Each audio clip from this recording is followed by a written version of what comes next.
Alhamdulillah Alhamdulillahi Rabbil Alamin wa bihi nasta'inu ala umurid dunya waddin wassalatu wassalamu ala ashrafil anbiya'i wal mursalin sayyidina Muhammadin wa ala alihi wa sahbihi ajma'in. Ashhadu an la ilaha illallah wahdahu la syarika lah wa ashhadu anna sayyidina Muhammadan abduhu wa rasuluhu la nabiyya ba'dah.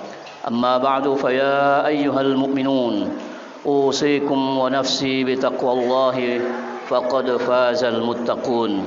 قال الله تعالى في كتابه الكريم يا أيها الذين آمنوا اتقوا الله حق تقاته ولا تموتن إلا وأنتم مسلمون. صدق الله العظيم. Jamaah salat Jumat yang dirahmati Allah Subhanahu wa taala, Khatib mengajak diri sendiri dan para jamaah sekalian untuk senantiasa meningkatkan kualitas ketakwaan kita kepada Allah Subhanahu wa taala, mempertajam kesadaran ilahiyah, mempertebal sikap berserah diri kepada Allah Subhanahu wa taala. Salawat dan salam semoga dicurahkan kepada Nabi besar Muhammad sallallahu alaihi wasallam beserta keluarganya, sahabatnya dan seluruh umatnya sampai hari kiamat. Allah Subhanahu wa taala memerintahkan kita untuk meningkatkan iman dan takwa. Karena itu Allah Subhanahu wa taala juga mengingatkan untuk senantiasa melakukan muhasabah atau introspeksi terhadap diri kita sendiri. Hal ini seperti diperintahkan oleh Allah di dalam Al-Quran melalui firman-Nya, Ya ayyuhalladzina amanu taqullaha wal tanzur nafsum ma qaddamat lighad wattaqullaha innallaha khabirum bima ta'malun. Hai orang-orang yang beriman, bertakwalah kepada Allah dan hendaklah setiap diri memperhatikan apa yang telah diperbuatnya untuk hari esok atau akhirat. Dan bertakwalah kepada Allah, sesungguhnya Allah Maha mengetahui apa yang kamu kerjakan. Al-Quran Surat Al-Hasyr ayat 18. Ayat ini ditujukan kepada orang-orang yang beriman dengan panggilan yang khas, Ya ayyuhalladzina amanu, atau hai orang-orang yang beriman. Allah memerintahkan orang-orang yang beriman untuk bertakwa kepadanya, yaitu menjunjung atau mematuhi seluruh perintah Allah dan menjauhi seluruh larangannya yang nyata ataupun yang tersembunyi, serta mensyiarkan kebesaran dan kemuliaan Allah Subhanahu wa taala. Setelah memerintahkan kita untuk bertakwa, Allah Subhanahu wa taala memerintahkan orang-orang yang beriman untuk melakukan introspeksi terhadap diri mereka. Al-Quran menegaskan wal tanzur nafsum ma qaddamat lighad, dan hendaklah setiap diri atau setiap manusia memperhatikan apa yang telah diperbuatnya untuk hari esok atau hari akhirat. Jika kita cermati, terdapat 3 keterangan waktu pada ayat yang kita bacakan di atas tadi sebagai bentuk introspeksi terhadap diri kita. Ketiga keterangan waktu tersebut adalah sebagai berikut. Yang pertama, waktu sekarang, yaitu wal tanzur. Kita diperintahkan untuk memperhatikan dan meneliti kondisi saat ini. Setiap mukmin menyadari bahwa kesempatan adalah karunia yang terbesar yang harus disyukuri dengan berbuat yang terbaik agar dapat membangun jejak-jejak kehidupan dan menjadi warisan yang terbaik di hadapan Allah Subhanahu wa taala. Yang kedua adalah waktu yang telah lewat atau masa lalu, qaddamat. Di dalam ayat tersebut disebutkan qaddamat. Pengertian ini merujuk pada segala apa yang telah diperbuat pada masa lalu sebagai nasihat dan pelajaran yang terbaik buat kita.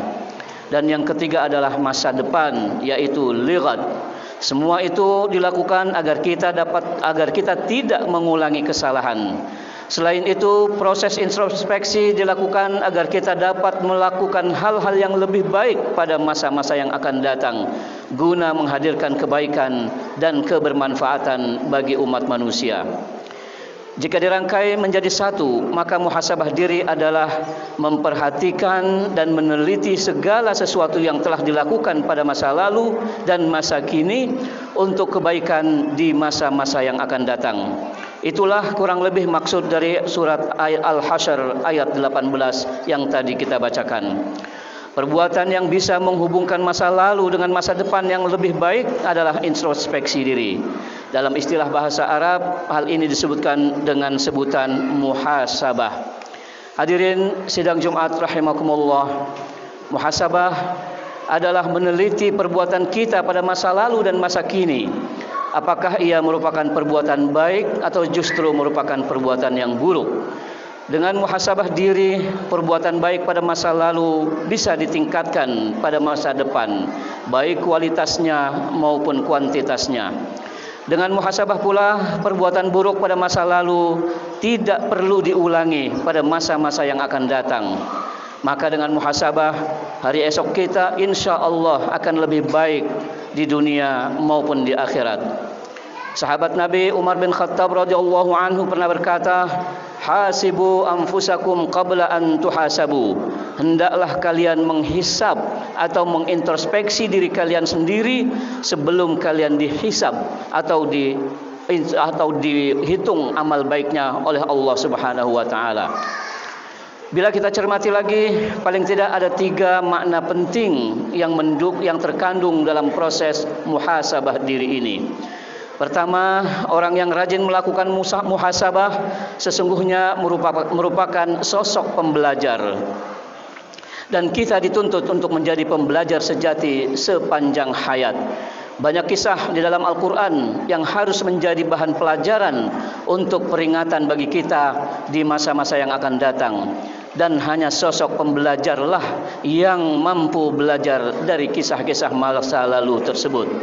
Allah Subhanahu wa taala berfirman di dalam Al-Qur'an surat Yusuf ayat 111 yang maknanya kurang lebih, sungguh pada kisah-kisah mereka itu terdapat pelajaran bagi orang-orang yang mempunyai akal atau ulul albab.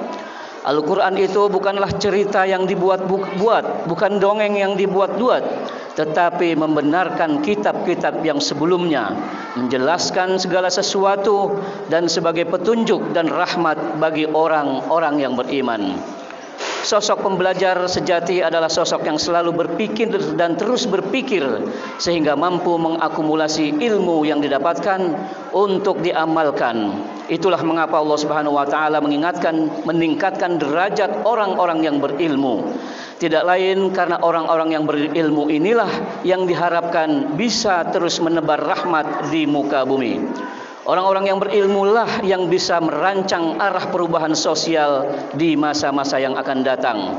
Dalam hal ini Allah Subhanahu wa taala berfirman, "Yarfa'illahu alladhina amanu minkum walladzina utul ilma darajat." Allah akan meninggikan orang-orang yang beriman di antara kamu dan orang-orang yang diberi ilmu pengetahuan beberapa derajat. Al-Quran surat Al-Mujadalah ayat 11. Sosok ulul albab yang pembelajar ini semakin diharapkan peranannya dalam transformasi bangsa kita. Oleh karena itu, di era yang serba cepat dan penuh ketidakpastian ini, sosok pembelajar juga harus dimaknai sebagai sosok yang adaptif dengan pola pikir tumbuh yang terus memacu skill, keterampilan, dan daya saing baru, serta kemampuan untuk belajar dengan cepat dan tinggi. Kemampuan kecepatan belajar ini sangat penting agar kita bisa berperan menjadi trendsetter bagi perubahan sosial di lingkungan kita. Yang kedua, muhasabah mengandung makna perlunya orientasi pada masa depan. Tujuan evaluasi diri adalah untuk kelebihbaikan di masa-masa yang akan datang. Ada dua dimensi masa depan, yaitu masa depan di dunia dan masa depan dalam arti kehidupan akhirat. Ayat surat Al-Hasyr ayat 18 yang tadi kita bacakan merupakan fondasi tentang visi masa depan. Visi besar seorang mukmin adalah menjadi hamba yang berbahagia di dunia dan di akhirat. Keseimbangan masa depan di dunia dan akhirat adalah keniscayaan sebagaimana doa kita sehari-hari, Rabbana atina fid dunya hasanah wa fil akhirati hasanah. Ya Allah, berikanlah kepada kami kebaikan atau kebajikan di dunia dan kebajikan atau kebaikan dalam kehidupan akhirat. Dunia adalah jembatan untuk menuju akhirat. Karena itu kehidupan dunia pun tidak boleh ditinggalkan. Mari kita cermati firman Allah berikut ini. فإذا قضيت الصلاة فانتشروا في الأرض وابتغوا من فضل الله واذكروا الله كثيرا لعلكم تفلحون.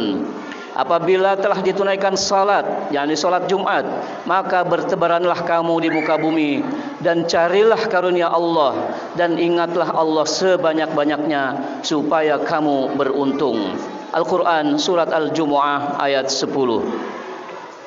Dalam ayat yang lain Allah Subhanahu wa taala berfirman, "Wabtaghi fima ataqallahu ad-daral akhirah wa la tansa nasibaka minan," antara dunia dan akhirat. Sementara itu di dalam surat Yasin ayat 12 Allah Subhanahu wa taala juga berfirman, "Inna nahnu nuhyil mauta wa naktubu ma qaddamu wa atharahum wa kulla syai'in ahsaynahu fi imamin mubin." Sungguh kami yang menghidupkan orang-orang yang mati, dan kamilah yang mencatat apa yang telah mereka kerjakan dan bekas-bekas yang mereka tinggalkan. Dan segala sesuatu kami kumpulkan dalam kitab yang jelas atau Lauhul Mahfuz. Surat Yasin ayat 12. Ayat ini semakin menegaskan bahwa apa yang kita kerjakan di dunia ini adalah investasi untuk kebahagiaan kita di akhirat. Artinya kehidupan akhirat kita akan sangat tergantung dari apa yang kita kerjakan dan kita investasikan sekarang ini di dunia ini. Oleh karena itu di dunia ini kita dituntut untuk mampu menciptakan masa depan. Dengan mampu menciptakan masa depan berarti kita akan menjadi penentu kecenderungan perubahan di lingkungan kita. Bukankah misi rahmatan lil alamin sesungguhnya adalah sebuah misi mulia untuk menciptakan tatanan perubahan menuju keadaan yang lebih baik dan berkemajuan. Yang ketiga, sidang Jumat rahimakumullah, muhasabah mendorong jiwa berprestasi. Muhasabah diri akan mendorong seseorang untuk menghasilkan kebaikan, kebermanfaatan, dan termotivasi untuk terus berprestasi karena terus berupaya belajar dari masa lalunya untuk kebaikan masa-masa yang akan datang. Orang yang berprestasi adalah juga orang yang mau belajar dari masa lalu, baik masa lalu dirinya sendiri maupun masa lalu orang lain. Selain itu juga karena orang yang berprestasi yakin bahwa Allah Subhanahu wa taala sangat detil dan akurat dalam mencatat setiap kebaikan hambanya. Allah Subhanahu wa taala berfirman di dalam surat Az-Zalzalah, "Faman ya'mal mithqala dzarratin khairan yarah wa man ya'mal mithqala dzarratin syarran yarah." Barang siapa yang mengerjakan kebaikan sebesar zarrah pun, niscaya dia akan melihat balasannya. Dan barang siapa yang mengerjakan kejahatan sebesar zarrah pun, niscaya akan melihat balasannya pula. Orang yang berprestasi adalah orang yang ingin terus bergerak ke depan dan berada dalam rel kemajuan. Orientasi untuk bergerak maju tersebut didasari pada dua hal. Pertama, menjalankan fungsi manusia sebagai khalifah Allah di muka bumi yang harus memakmurkan dan sekaligus menjaga kehidupan dunia dan dari kerusakan. Orientasi maju adalah konsekuensi dari tanggung jawab manusia yang memang diciptakan oleh Allah untuk menjaga dan merawat bumi. Karena manusia adalah makhluk yang paling sempurna yang diberi karunia kelebihan melebihi makhluk-makhluk yang lainnya. Yang kedua, sebagai bentuk syukur kita atas nikmat yang tak terhingga dari Allah Subhanahu wa taala, baik nikmat kehidupan, nikmat kebebasan dan kemerdekaan, serta nikmat iman dan Islam. Nikmat Allah Subhanahu wa taala kepada kita akan secara akumulatif memberi dan membesarkan dan membesarkan membesar manakala kita selalu terus-menerus mensyukuri karunia-Nya. Sesuai dengan firman Allah, "La in syakartum la azidannakum wa la in kafartum inna azabi lasyadid." Ingatlah ketika Tuhanmu memaklumkan, sesungguhnya jika kamu bersyukur, niscaya aku akan menambah nikmat kepadamu. Tetapi jika kamu mengingkari nikmatku, maka sesungguhnya siksaku amat pedih. Sidang Jumat rahimakumullah, mudah-mudahan beberapa hal yang kita bahas tadi menjadi peringatan bagi kita semua untuk tidak bosan-bosan melakukan muhasabah diri kita demi masa depan yang lebih baik bagi diri kita maupun bagi lingkungan terdekat kita. Barakallahu li wa lakum fil Qur'anil azim wa nafa'ani wa iyyakum bima fihi minal ayati waz zikril hakim. Aqulu qawli hadza wa astaghfirullahal azim li wa lakum fastaghfiruhu innahu huwal ghafurur rahim.